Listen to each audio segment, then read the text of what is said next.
Get your hands off that Rolls Royce before I call the cops. Patricia Davenport's voice cracked across the valet circle of the Grand Lakeshore Country Club. Every head on the terrace turned. A tall black man stood beside a midnight blue Rolls Royce Spectre, keys in hand. Byron Fletcher looked at her. This is my car. She laughed. Yours? You could never afford the hubcaps. I'm a member here. Walk away. She spun toward the terrace. Someone call security. This man is stealing a car. Nobody moved. Nobody spoke. It's got checked. She dialed 911. Cops are coming. Byron said nothing and waited. But what Patricia didn't know was who she had just called a cockroach. And when the truth came out, it destroyed everything she had. But before we get to that moment, let me take you back to the beginning. Let me show you who Byron Fletcher really was. Because the man standing in that parking lot, he wasn't who Patricia Davenport thought he was. Not even close. Byron Fletcher woke up every morning at 5:45. No alarm. His body just knew. 30 years of discipline had turned it into instinct. His penthouse sat on the 44th floor of a glass tower overlooking Lake Michigan. On clear mornings, the sunrise painted the water in gold and copper. Byron stood by the window every day and watched it happen. 3 minutes, never more. It was his ritual before the world started talking. The place was clean, minimal, no flashy art on the walls, no trophy shelves. Just a framed photo of his mother, Lorraine, standing in front of a chalkboard at the Southside Elementary School where she taught for 31 years. Next to it, his diploma from Howard University. And on the fridge, a sticky note in her handwriting. Stay low, build high. He made pour-over coffee, black, no sugar. He scrolled Bloomberg on his tablet while the steam curled up past his fingers. He read in silence. That was Byron, quiet before the noise. Now, here's what most people didn't know about Byron Fletcher. He was the founder and CEO of Titan Crest Holdings, a private equity firm that quietly owned stakes in 14 mid-size companies across the Midwest. Hospitality groups, logistics firms, commercial real estate. His net worth sat north of $900 million. But you'd never know it from looking at him. No magazine covers, no interviews, no Twitter rants. Byron moved in silence. He built in silence. The only indulgence he allowed himself was that midnight blue Rolls Royce Spectre, purchased 6 months ago, registered in his name. He loved that car not because it was expensive, but because his mother once told him she'd never even sat in a car with leather seats. Now her son owned one worth $500,000. Byron's personality was simple. He was calm, measured. He never raised his voice. Not in boardrooms, not in arguments, not when someone cut him off in traffic. He had learned something early in life that most people never understand. A loud black man gets treated differently than a loud white man. So he made silence his superpower. And it worked. Now let me tell you about the place where everything went wrong. The Grand Lakeshore Country Club sat on 12 acres of manicured lakefront property in the northern suburbs of Chicago. Old money, old traditions, old faces. Membership cost $85,000 a year. The waiting list was long. The dining room smelled of cedar and roasted lamb every Saturday. Valets in white shirts opened doors for members who drove Porsches and BMWs and the occasional Bentley. The membership was 92% white. That wasn't an accident. It was a culture, unspoken but enforced.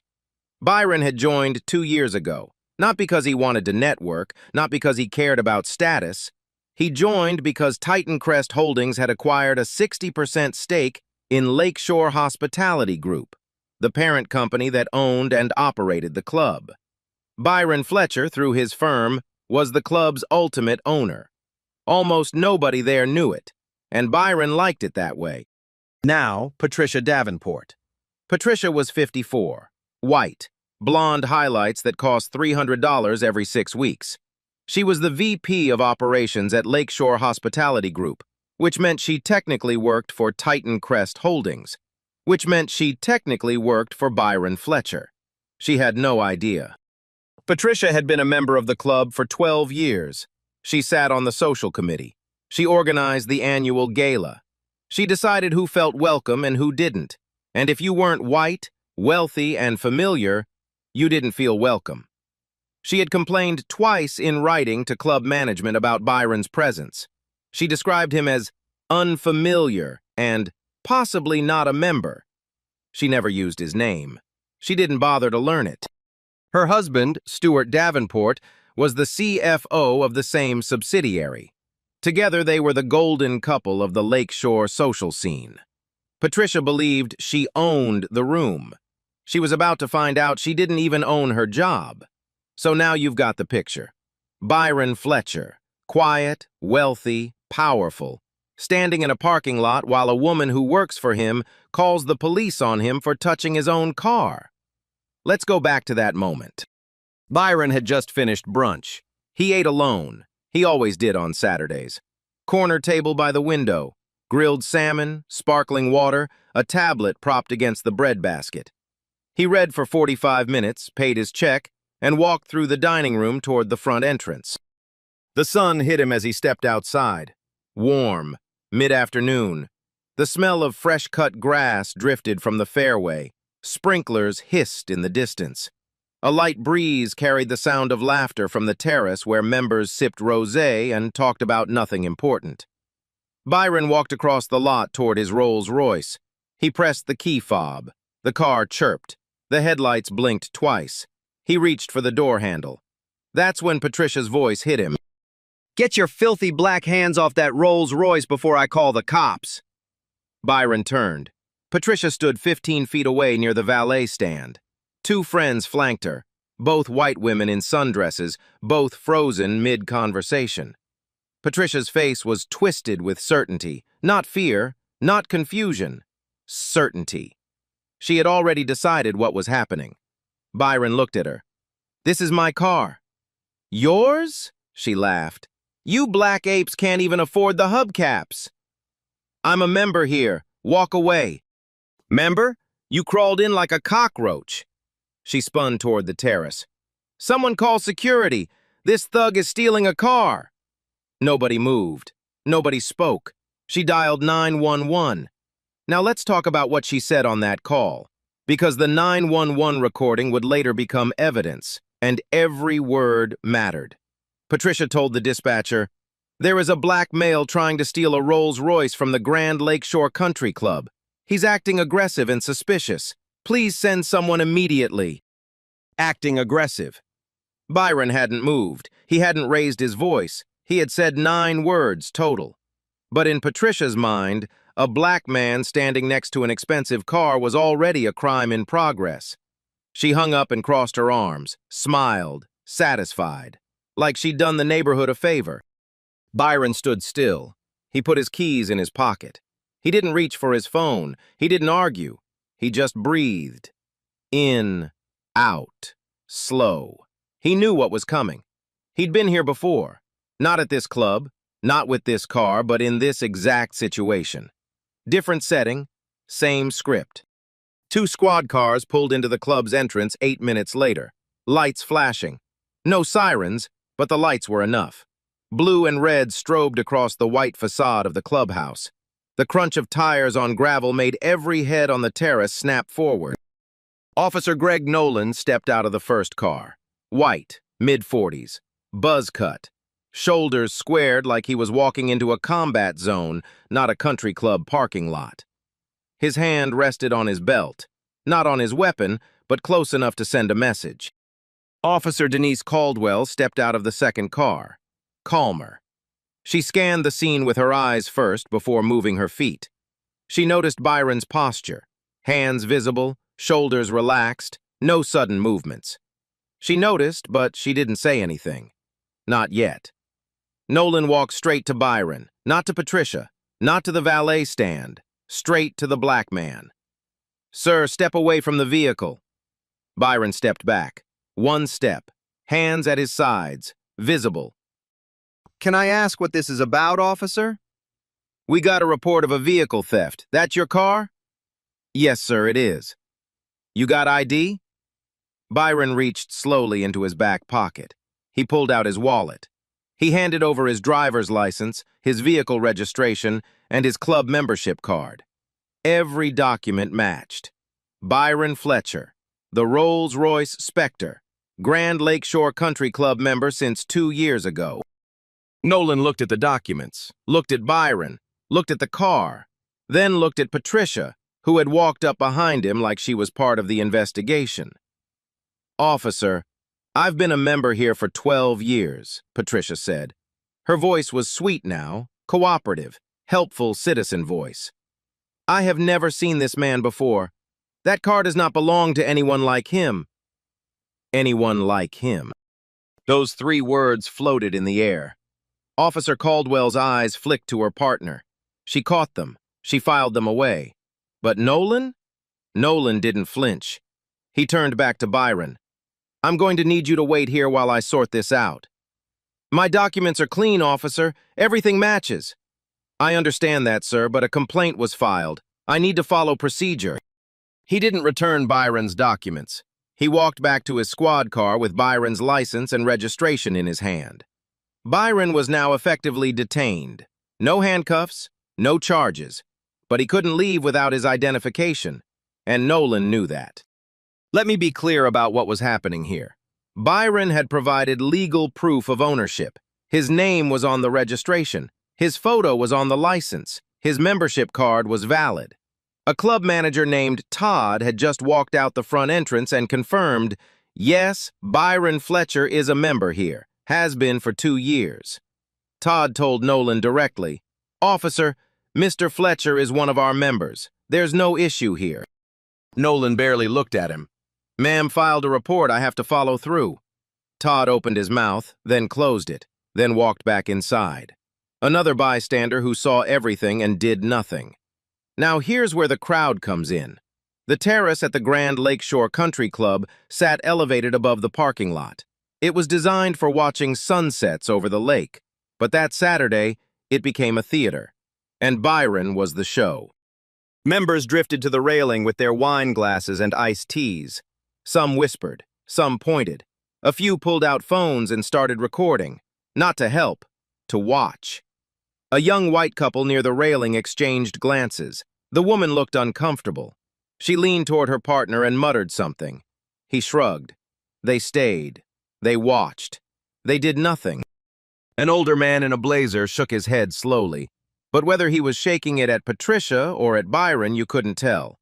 He didn't speak up either. The only person who looked like he wanted to act was Russell, a 61-year-old black man who worked the valet stand. Russell had been parking cars at this club for 9 years. He knew every member by name. He knew Byron Fletcher. He knew that Rolls-Royce. He had parked it himself more times than he could count. Russell stood behind the valet podium, his jaw tight, his eyes burning. He gripped the edge of the stand until his knuckles turned pale. He wanted to walk over there. He wanted to tell those officers the truth. But Russell was also the only black employee on shift that day.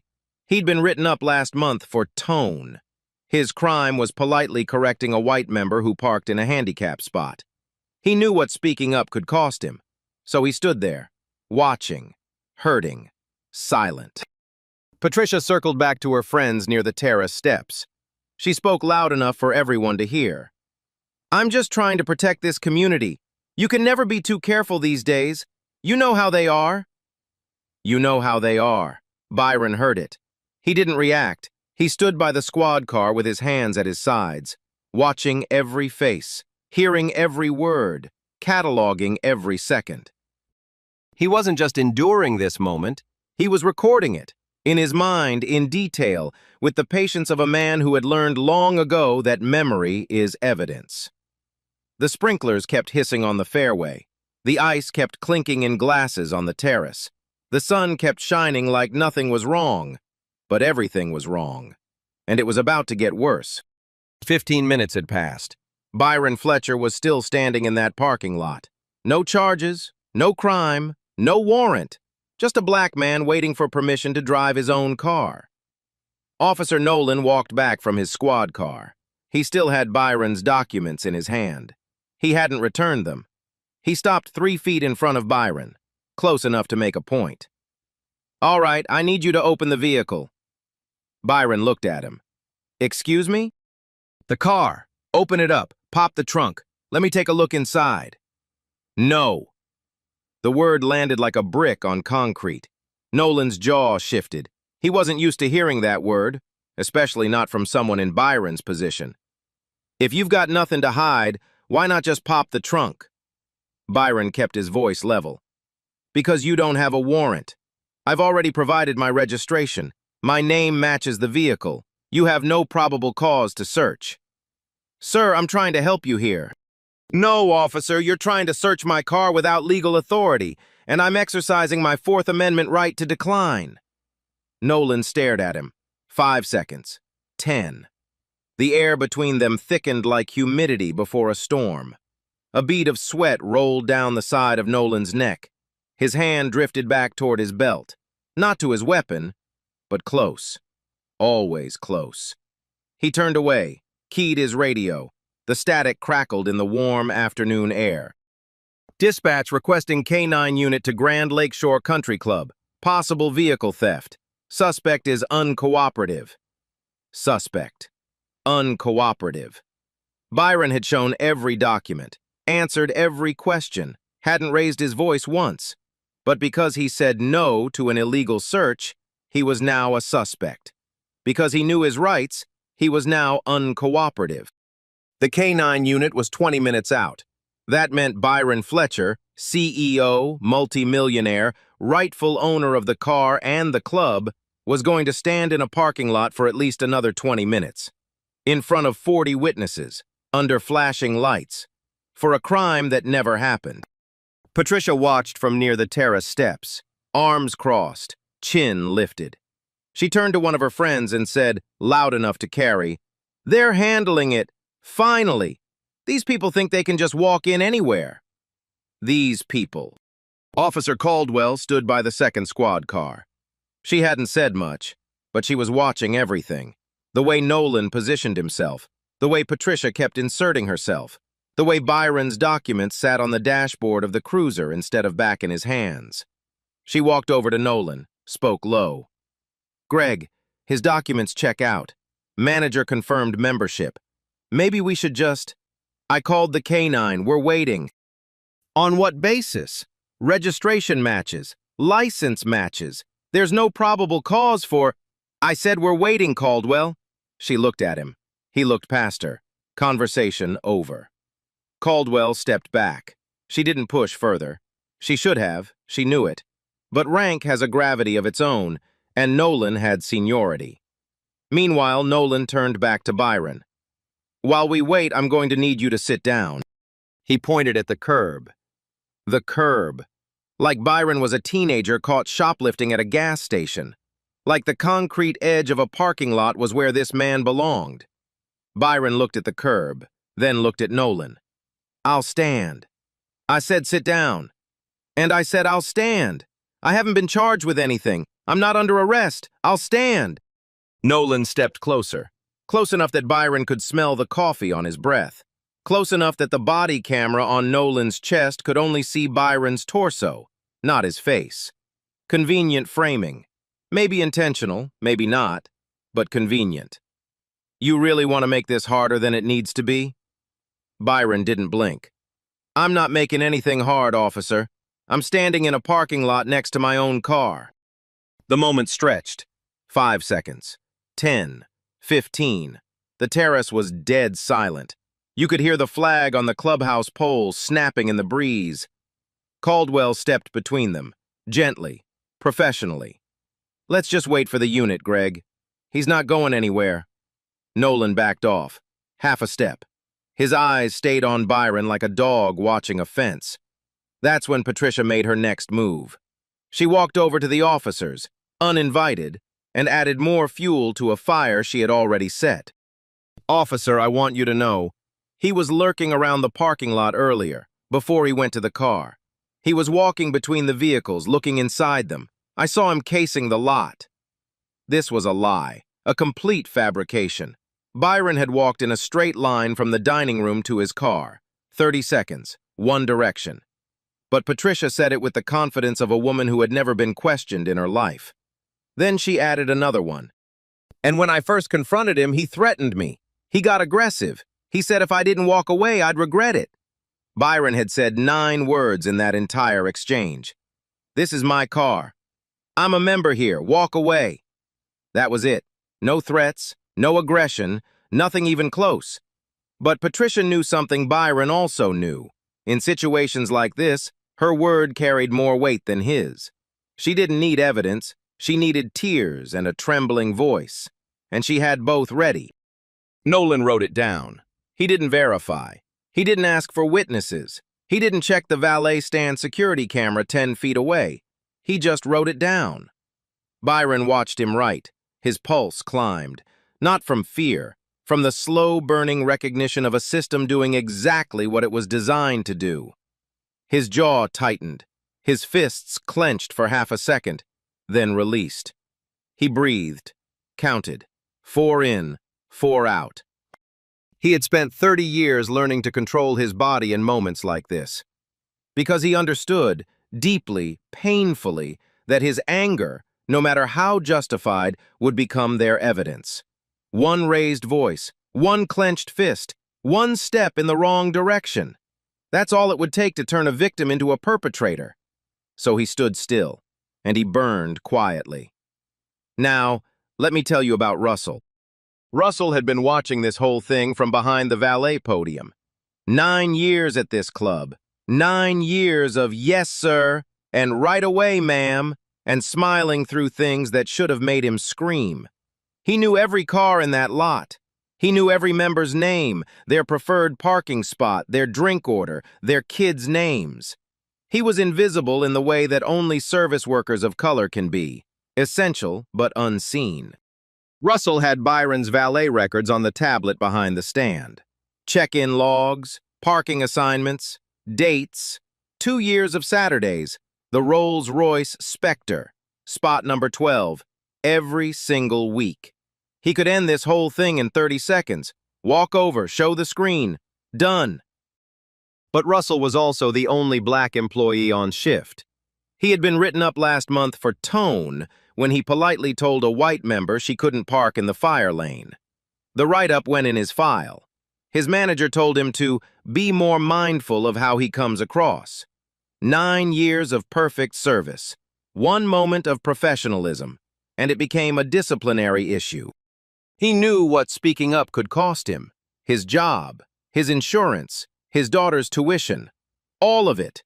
Gone. If the wrong person decided he was being difficult. But he also knew what staying silent would cost him. Something smaller but heavier. Something that would sit in his chest for years. Russell made his choice. He pulled up the valet log on his tablet. He walked, slowly, carefully, not toward Nolan but toward Caldwell. He showed her the screen. Officer, Mr. Fletcher has been parking that car here every Saturday for 2 years. I've parked it myself dozens of times. That's his vehicle. Caldwell looked at the screen, nodded. She walked to Nolan and showed him. Nolan glanced at it, shrugged. Could be someone else's car he's been using. Doesn't prove anything. We wait for the canine. Russell stood there, his evidence dismissed in 2 seconds. He looked at Byron across the lot. Byron looked back. A small nod, almost invisible. That nod said everything. I see you. Thank you. I know what that cost you. Russell walked back to the valet stand. His hands were shaking. The canine unit was 12 minutes away. Byron stood in the same spot, same posture, same silence. The sun was getting lower. The shadows stretched across the parking lot like long fingers reaching for something they couldn't quite touch. The sprinklers had stopped. The terrace was quiet now, not peaceful quiet, but the kind of quiet that happens when people know they're watching something wrong and choosing to do nothing about it. Byron checked his watch. He had been standing in that lot for 45 minutes. He reached into his pocket, pulled out his phone, made 1 call. 1 single call that changed everything. Byron held the phone to his ear. It rang twice. Ray, it's me.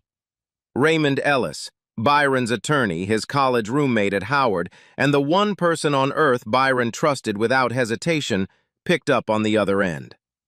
Byron spoke quietly, almost a whisper, the kind of voice you use when you don't want anyone to hear but you need every word to land perfectly.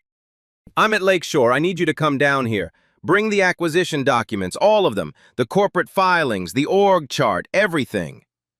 A pause on the other end. Then Raymond's voice, low, steady, already moving. How bad? Bad enough. I'm 20 minutes out. Make it 15. Byron hung up, slid the phone back in his pocket.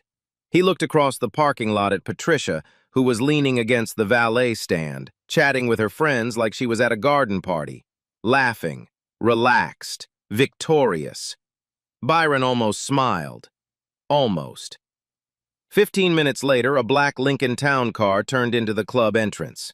No flash, no drama, just a quiet car rolling slowly across the gravel like it had all the time in the world. Raymond Ellis stepped out. 6'2", three-piece charcoal suit, leather portfolio under his arm, gold-rimmed glasses. He looked like a man who had walked into 1,000 rooms and owned every single one of them. He didn't rush. He buttoned his jacket. He adjusted his cuffs. Then he walked, deliberately, slowly, across the parking lot toward the squad cars. Patricia noticed him first. She stopped mid-laugh. Her eyes tracked him the way you track something you don't understand but already fear. Raymond walked past her without a glance. He went straight to Officer Nolan. Officer, my name is Raymond Ellis. I'm an attorney with Ellis, Grant & Associates. I represent Mr. Byron Fletcher. He opened the leather portfolio. I have documentation here that I believe will resolve this situation immediately. Nolan crossed his arms. And what documentation would that be? Raymond laid the papers on the hood of the squad car, one by one, calmly, like dealing cards in a game he had already won. First, the vehicle title. A Rolls-Royce Spectre, midnight blue. Registered owner, Byron A. Fletcher. Title clear. No liens, no disputes. Second, corporate filings for Titan Crest Holdings. Listed CEO and majority shareholder, Byron A. Fletcher. Third, the acquisition agreement.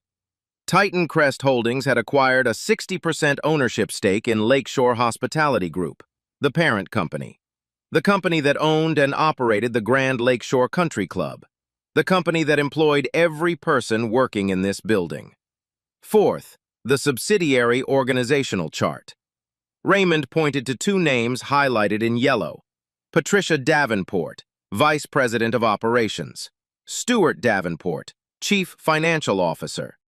Both employees of Lakeshore Hospitality Group. Both working under Titan Crest Holdings. Both, ultimately, reporting to Byron Fletcher. Raymond looked at Nolan.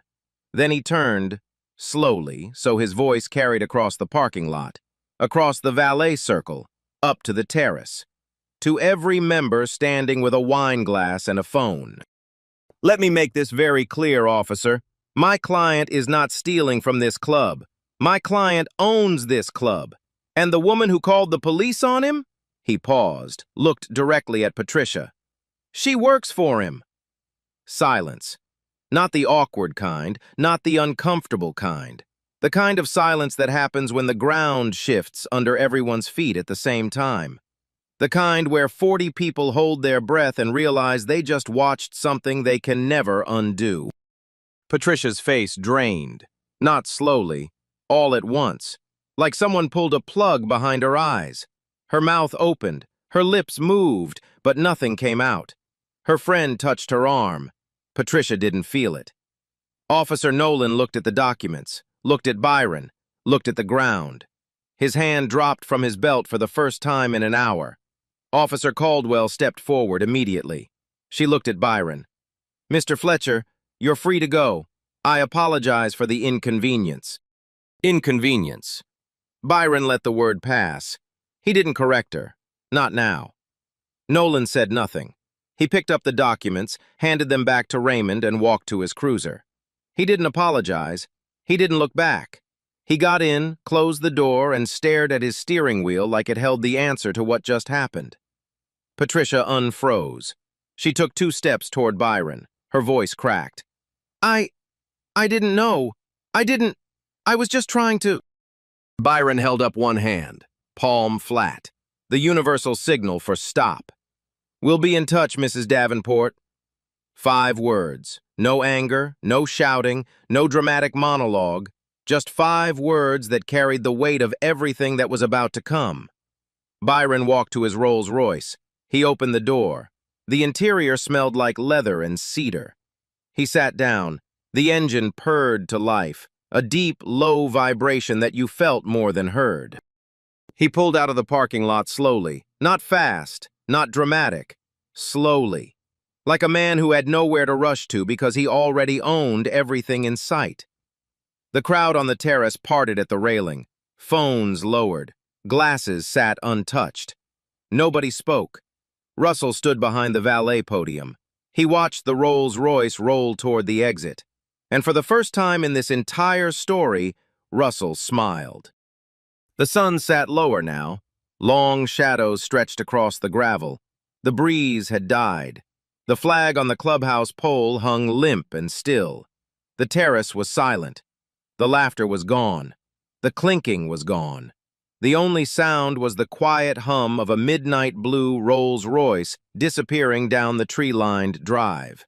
And Patricia Davenport, still standing in the parking lot, still holding her phone, still wearing that cream-colored blazer, had never looked smaller in her life. It took less than 3 hours for Patricia Davenport's world to collapse.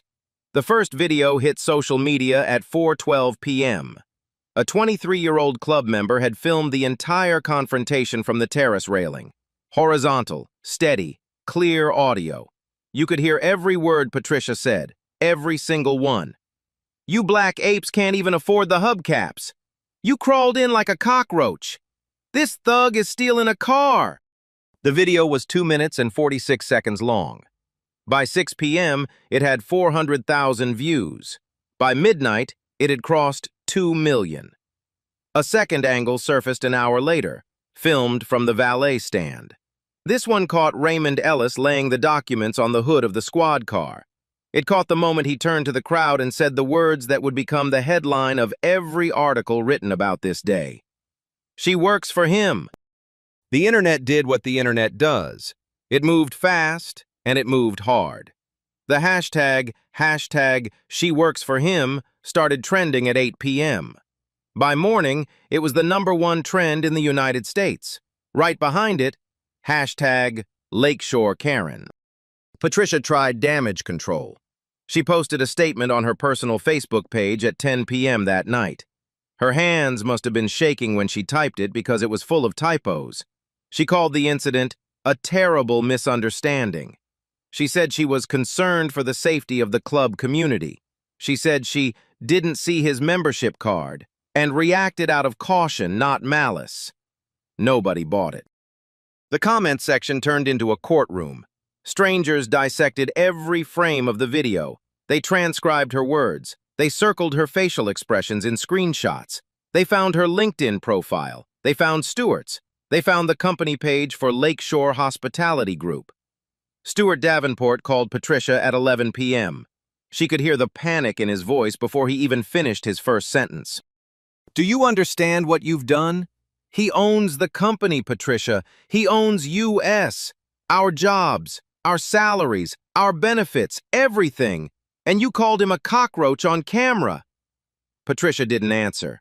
She sat at her kitchen table in the dark, staring at her phone screen, watching the view count climb like a timer on a bomb. Meanwhile, Raymond Ellis was not sleeping either, but he wasn't panicking. He was working. By Sunday morning, Raymond had filed a formal request for Officer Nolan's body camera footage through the Chicago Police Department's Civilian Oversight Office. The request cited potential civil rights violations and unlawful detention. The footage arrived 48 hours later, and it confirmed everything. Byron was compliant from the first second to the last, hands visible, voice calm. He provided identification immediately. He answered every question. He never raised his voice. He never made a threatening gesture. He never resisted. Officer Nolan, on the other hand, the footage showed a different story. He ignored verified documentation. He refused to release Byron's ID after confirming it was valid. He ordered Byron to sit on a curb without legal basis. He called for a canine unit despite having zero probable cause. And he dismissed corroborating evidence from both the club manager and the valet. The police department opened an internal affairs investigation by Wednesday. Officer Nolan was placed on administrative leave pending review. His badge was collected. His service weapon was collected. He was told to go home and wait. Officer Caldwell cooperated fully. She provided a written statement that supported Byron's account in every detail. She also noted, on the record, that she had advised Nolan to release Byron twice and was overruled both times. Now, Byron. Monday morning, 8 a.m. sharp. Byron Fletcher walked into the Titan Crest Holdings headquarters in downtown Chicago. Glass building, 32nd floor, corner office with a view of the lake. The same lake he watched every morning from his penthouse, but from higher up now. The lake looked different from a boardroom. Everything did. He called an emergency meeting of the Lakeshore Hospitality Group leadership. Video conference. 12 faces on the screen, all silent, all waiting. Byron spoke 4 sentences. Effective immediately, Patricia Davenport is terminated from her position as Vice President of Operations. Stuart Davenport is suspended pending a full HR review. I am ordering a comprehensive audit of all hiring practices, member complaint records, and internal communications at Lakeshore Hospitality Group. Any patterns of discriminatory conduct will be addressed. That is all. He ended the call. It lasted 90 seconds. Patricia received the termination notice by courier that afternoon. A man in a gray uniform rang her doorbell at 3:15 p.m. She signed for the envelope. She opened it at her kitchen table, the same table where she had sat in the dark 2 nights earlier. Her hands shook as she read it. Terminated. Effective immediately. No severance, no appeal, no conversation. She set the letter down. She looked out the window. The sprinklers were running on her front lawn. The sun was shining. The neighborhood was quiet, but for Patricia Davenport, the noise was just beginning. The story might have ended there. A firing, a viral video, a hashtag that trended for a week and then faded into the algorithm like everything else. But this story didn't fade, because Nina Alvarez wouldn't let it. Nina was a reporter for Channel 9 News in Chicago, 31 years old, sharp, relentless, the kind of journalist who read comment sections not for entertainment, but for leads. She saw the hashtag #SheWorksForHim hashtag on Sunday night. By Monday morning, she had watched both videos 14 times. By Monday afternoon, she had requested an interview with Byron Fletcher. Byron declined. He didn't do cameras. He didn't do press conferences. He didn't do sound bites. But he did something he had never done before. He issued a written statement through Raymond Ellis. It read, "What happened to me happens to black men and women every day, in parking lots, in stores, in their own neighborhoods. The difference is that I had the resources to prove who I was. Most people don't. That is the problem." Nina read that statement on air. Then she did what good reporters do. She started digging. Her first call was to the Grand Lakeshore Country Club's front office. She requested member complaint records under the Illinois Freedom of Information Act. The club was privately owned, so FOIA didn't apply directly. But Lakeshore Hospitality Group had received municipal tax incentives in 2021. That opened a door. A narrow one, but Nina walked through it. What she found on the other side changed the story.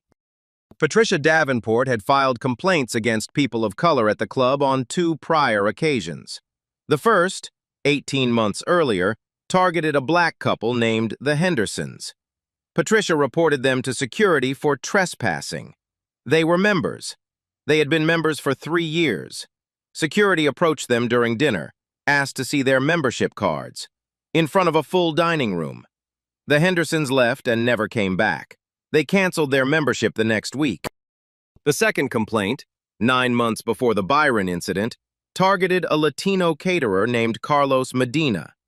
Patricia accused him of stealing kitchen supplies from the club during an event. Carlos was a licensed vendor. He was delivering supplies, not stealing them. He had a signed contract and an itemized invoice. Patricia never checked. She just called security. Carlos was escorted out in front of his own staff. He lost the contract. He lost 2 other clients who heard about the incident. Neither complaint resulted in discipline against Patricia. Neither was investigated. Both were filed and forgotten. But Nina wasn't done. She pulled the club's membership records, the ones that became accessible through the tax incentive filing. The numbers told a story that words couldn't hide. The Grand Lakeshore Country Club had a membership that was 92% white.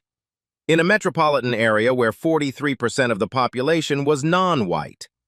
Over the past 5 years, 11 applications from people of color had been flagged as incomplete by Patricia's office. Nina obtained copies of 6 of those applications. Every single one was complete.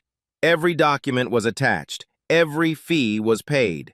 They were flagged, delayed, and quietly rejected. Nina's investigation aired on a Tuesday evening. 12-minute segment. Prime local news slot. She laid it out piece by piece. The videos, the 911 call audio, the body camera footage, the prior complaints, the membership data, Byron's statement. The segment was picked up nationally by Wednesday morning. Cable news panels discussed it. Op-ed columns ran in the Tribune, the Times, and the Post.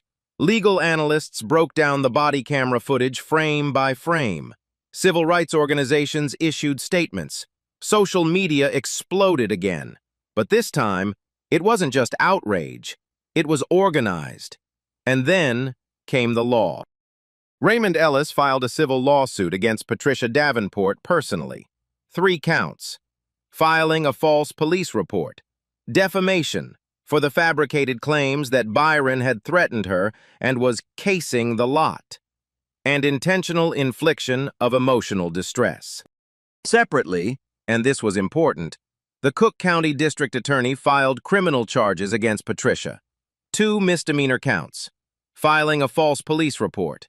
Making false statements to law enforcement. The DA cited the 911 call recording, the body camera footage, and the testimony of 4 witnesses, including Officer Caldwell. Officer Nolan faced departmental charges through the Internal Affairs investigation. Unlawful detention. Failure to follow protocol on verified documentation. Violation of the department's racial profiling mandates. His body camera footage became the centerpiece. Legal analysts on television played it in slow motion. The moment he told Byron to sit on the curb. The moment he dismissed the valet records. The moment he called for a K-9 unit with 0 probable cause. Stuart Davenport was cleared of direct involvement in the parking lot incident. He wasn't there when it happened. He didn't make the call. But the HR audit that Byron ordered uncovered something else.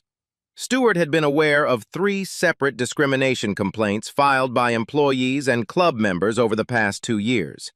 He had suppressed all 3, buried them in filing systems, marked them as resolved without investigation.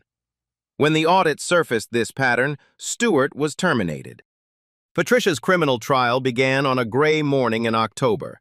She pleaded not guilty. Her defense attorney argued she genuinely believed the car was being stolen, that she acted out of reasonable concern, that she was protecting her community. The prosecution dismantled that argument in 2 days. They played the 911 call. They played all 3 cell phone videos. They played the body camera footage. They presented Byron's verified documentation, license, registration, membership card, ownership records. They presented Patricia's 2 prior false reports.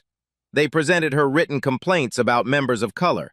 They presented the flagged membership applications.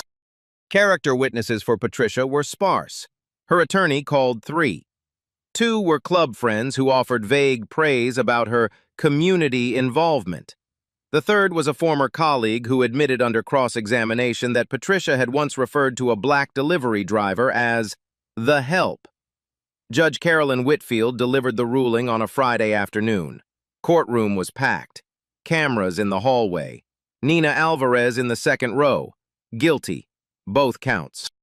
The sentence: 18 months of probation, 200 hours of community service, specifically with civil rights organizations, mandatory completion of a racial bias education program certified by the state, and a $25,000 fine. Patricia stood in the courtroom with her hands clasped in front of her. She didn't speak. She didn't cry. She stared straight ahead like a woman watching her entire identity crumble in real time. The civil case settled 3 weeks later. Patricia was ordered to pay Byron Fletcher $350,000 in damages. The judgment was public record. Her name, the amount, the reason, permanent, searchable, forever. Officer Nolan's internal affairs review concluded in November. He was terminated from the Chicago Police Department. He lost his pension eligibility. He was barred from law enforcement employment anywhere in the state of Illinois. He did not face criminal charges. The department argued that termination and pension loss were sufficient. Civil rights groups disagreed. But the badge was gone. The uniform was gone. The authority he had abused in that parking lot, gone. The Chicago Police Department issued a formal public apology to Byron Fletcher. The superintendent read it at a press conference, standing behind a podium, cameras flashing. He announced mandatory de-escalation and implicit bias training for all officers, effective immediately. Raymond Ellis stood in the back of that press conference, arms folded. He didn't smile. He had seen too many apologies that came too late to believe this one would change everything. But it was a start. 6 months later, the Grand Lakeshore Country Club looked the same from the outside. Same manicured lawns, same white facade, same flags snapping on the pole above the entrance. The sprinklers still hissed across the fairway every morning at dawn. But inside, everything had changed. Byron Fletcher restructured the membership review process from the ground up. No more internal gatekeepers. No more Patricia Davenports deciding who belonged and who didn't. All new applications were now reviewed by an independent committee. 5 members, diverse backgrounds, no affiliation with club staff. Every application received a response within 30 days. Every rejection required a written explanation reviewed by legal counsel. The results were immediate. In 6 months, the club's membership went from 8% people of color to 26%. New faces at the bar, new families on the terrace, new kids in the pool. The dining room sounded different now. More languages, more laughter, more life. Russell, the valet who stepped forward that day, who risked his job to show a tablet screen to an officer who didn't care, Russell was promoted. Guest services manager. He had an office now, a small one, behind the front desk, with a window that looked out over the parking lot where he had stood for 9 years watching other people's lives happen. Now he trained new staff, not just on parking procedures and guest protocols, on dignity, on how to treat every person who walked through those doors like they mattered, because they did.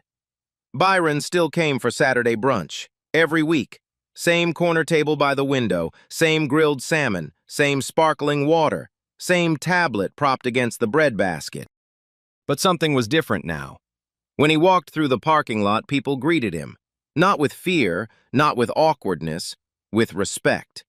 A nod from the bartender, a wave from the new hostess, a handshake from a member he'd never spoken to before. On the wall of the club's new community room, a space Byron had funded and designed, there was a framed quote. Simple black text on white paper. No attribution, just the words. Character is how you treat those who can do nothing for you. Byron chose that quote himself. He never told anyone why. One Sunday afternoon, Byron drove south, away from the lakefront, away from the glass towers, down through streets that got narrower and rougher with every mile, past corner stores with barred windows, past basketball courts with cracked concrete, past a church where his mother used to sing in the choir every Easter. He parked the Rolls-Royce in front of a small brick house with a chain-link fence and a garden that looked like it was tended by someone who loved it more than anything. Lorraine Fletcher was on the porch, 71 years old, retired, a glass of sweet tea in her hand, Motown playing from a speaker inside the screen door, Marvin Gaye, soft and low. Byron sat beside her. The wicker chair creaked under his weight. They were quiet for a while, the kind of quiet that only happens between two people who don't need words to say things. Lorraine broke the silence first. "Did you ever think about yelling back?" Byron looked at the garden, new blooms pushing through dark soil, purple and yellow, stubborn and beautiful. "Every second." "But you didn't." "No, Mama, I didn't." "Why?" He looked at her. "Because you taught me that silence can be louder than any shout. That day, my silence became the evidence." Lorraine nodded. She sipped her tea. She didn't say anything else. She didn't need to. Byron sat on that porch for 2 hours. He watched the garden. He listened to Marvin Gaye. He thought about Russell standing behind that valet podium with shaking hands. He thought about the Hendersons, the couple Patricia had chased out of the club 3 years ago. He thought about Carlos Medina, the caterer who lost his contract and his reputation because a white woman decided he looked like a thief. He thought about all the black men who don't have an attorney on speed dial, who don't have documents in a leather portfolio, who don't have cameras rolling, whose silence isn't strategy, it's survival, with no guarantee of safety. So here's what I want to leave you with. Justice isn't always loud. Sometimes it's a man standing still while the world tries to move him. Byron didn't win because he was rich. He won because the truth was on his side. But his wealth gave him the platform to be heard. It gave him a lawyer, corporate documents, and a name that carried weight. What about the people who don't have that platform?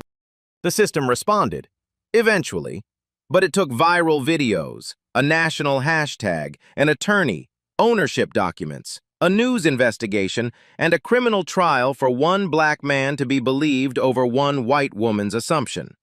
That's not justice. That's an obstacle course. So here's my question, and I really want you to think about this one.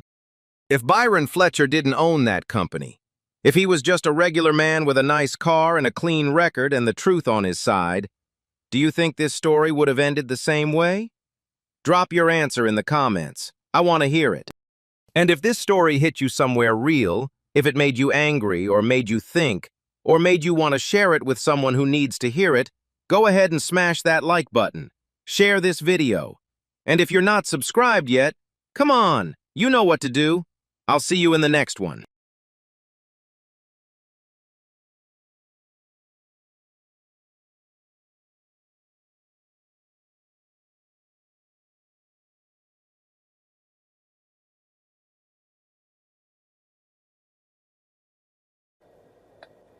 So the woman who called him a cockroach worked for him, and she had no idea. But here's the thing. Byron won. Patricia lost everything. Her job, her reputation, her freedom. Justice showed up. But look at what it took for justice to show up. A $900 million net worth, an attorney with corporate documents, 2 viral videos, a national hashtag, a news investigation, and a criminal trial. All of that just for one black man to be believed over one white woman's assumption. Now think about Rochelle, the valet, 9 years at that club. He walked over, showed the proof, and got dismissed in 2 seconds. Same truth, no platform. That's the difference. The truth doesn't change, but who gets to be heard? That changes everything. So let me ask you this. If your silence could save you, but your silence also meant watching someone else drown, what would you do? And if the truth is on your side, but nobody with power is listening, is it still the truth? Or Is it just noise? Drop your answer in the comments. I want to hear it. If this story hit you somewhere real, share it. Hit subscribe. I got another one coming that I will have your jaw on the floor. Stay low, build hype.